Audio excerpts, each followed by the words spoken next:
Los partidos políticos en la transición española. Esto es una historia para el presente. Bienvenidos.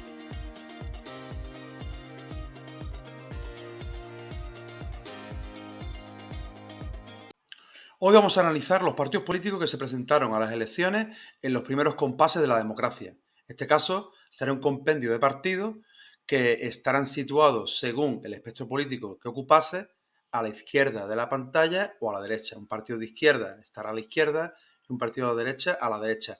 Más o menos, es algo simplista meter a los partidos, clasificarlo de esa forma. Hay diferentes formas, como la escala de Nolan, pero bueno, es para que sea un poco más fácil y más entendible para comprender este apartado de la historia de España.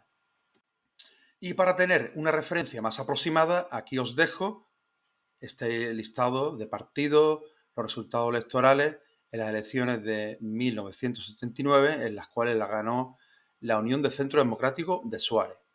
Y los partidos que vienen a posterior, como el Partido Socialista, el Partido Comunista, la Coalición Democrática, que era realmente una coalición de esta Alianza Popular de Fraga, en definitiva, diferentes partidos que ahora más adelante comentaremos. En primer lugar, y como no, la Unión de Centro Democrático de Adolfo Suárez, que era una coalición de partidos democristianos, liberales y socialdemócratas, pequeños partidos que se agrupan en este espacio del postfranquismo, una especie de partido atrápalo todo, que realmente fue el que llevó a la transición en España.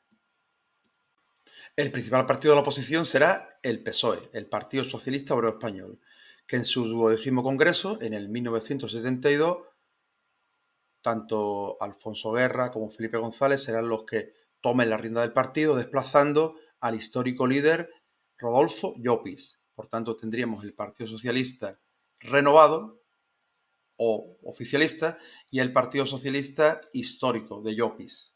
Esta nueva dirección sería apoyada, financiada y formada por cuadros del SPD alemán y financiada también por el empresariado alemán.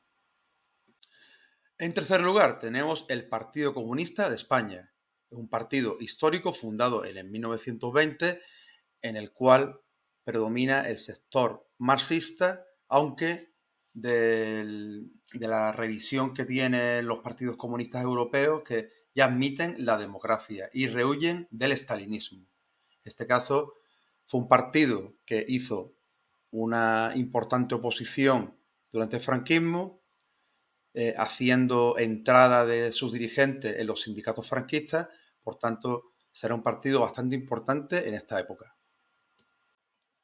Comenzamos con una gran cantidad de partidos procedentes del marxismo, uno de corriente más bien socialdemócrata y otro de corriente más bien marxista en sus versiones maoísta, stalinista o incluso trotskista. En este caso sería el Partido Socialista Popular de Enrique Tierno Galván, que fue alcalde de Madrid. Este partido pues será una fuerza política que también pugne por el espacio del PSOE, aunque al final terminará uniéndose al Partido Socialista Obrero Español. Como partido más importante del franquismo sociológico y de la derecha española estaría Alianza Popular, partido del cual surgiría años más tarde, ya en la década de los 80, el Partido Popular. Será un partido conservador, centralista, que se negará en un principio a la legalización del Partido Comunista y, por tanto, será un partido más bien continuista del franquismo, solo que aceptando los valores democráticos. Muy típico de esta época eran las coaliciones, diferentes formaciones políticas que concurrían a unas elecciones juntas para conseguir más representación.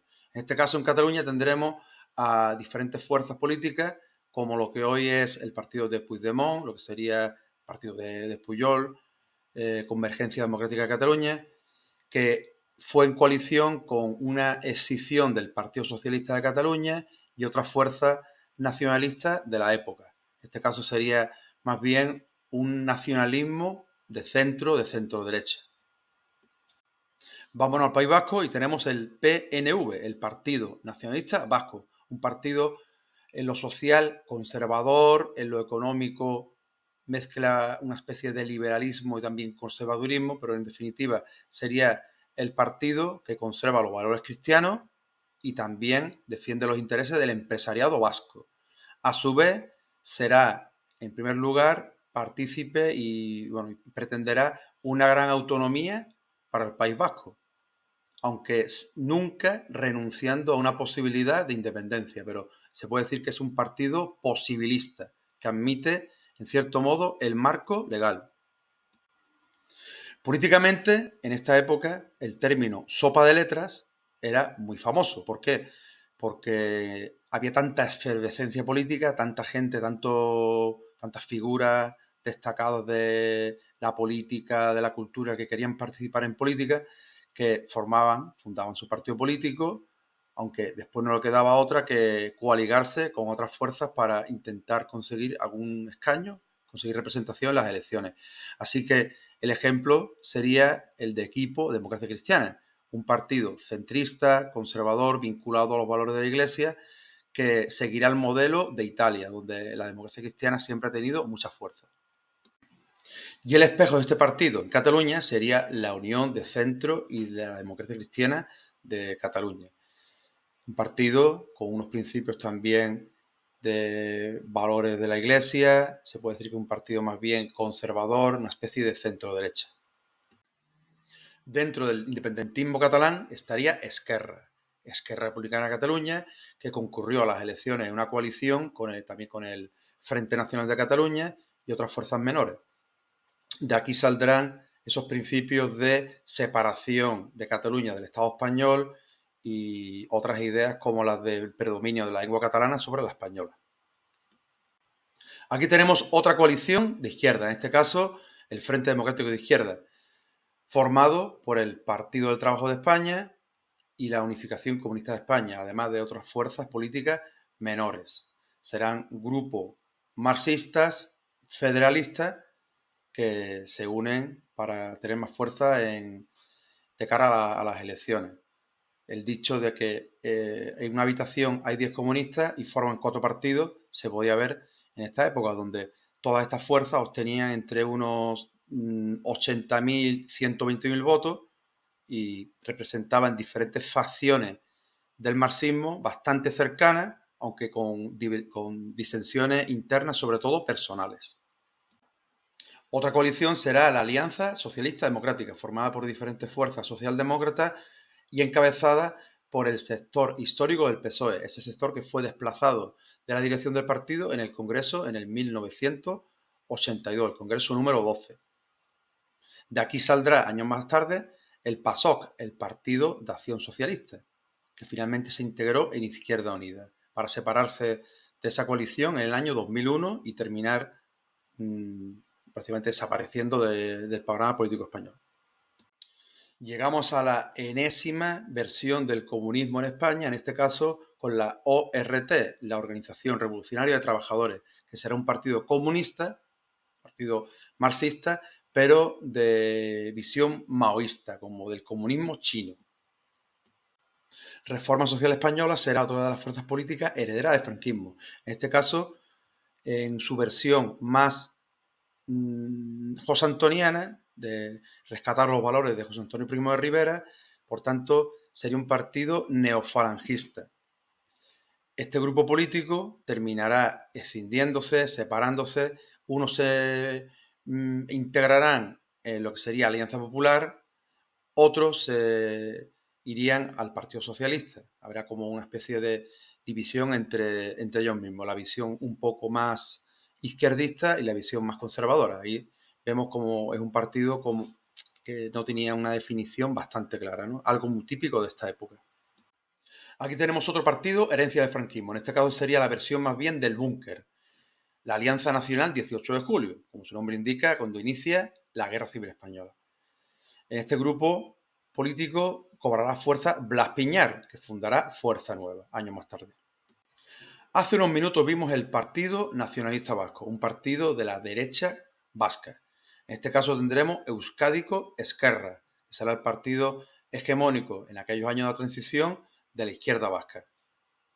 Al final terminó coaligándose con el Partido Socialista y hoy forma parte como de la coalición Partido Socialista de Euskadi, Euskadiko Ezkerra. Ya se integró en el PSOE. Llegamos ahora al movimiento comunista, que es un partido político mezcla de principios maoístas y trotskistas. Son diferentes visiones del marxismo-leninismo que en España cobraron fuerza en aquellos años, en múltiples partidos políticos y sobre todo con rivalidades personales entre ellos, que era una característica bastante peculiar. No podemos olvidar la importancia del PSA, el Partido Socialista Andaluz, que fue el partido hegemónico del andalucismo en aquellos años. Como dato curioso, en Cataluña tenían mucha fuerza, como que llegaron a conseguir hasta representación. El andalucismo se dividió entre la rama de Alejandro Rojas Marcos y la rama de Pedro Pacheco, para con el tiempo finalmente ya desaparecer de las instituciones. Y para terminar esta serie de partidos políticos tenemos Herri Batasuna, que es un partido nacionalista del País Vasco, de un espectro político en principio de izquierdas, aunque partidaria de la violencia política y justificaban el terrorismo individual de la banda terrorista ETA.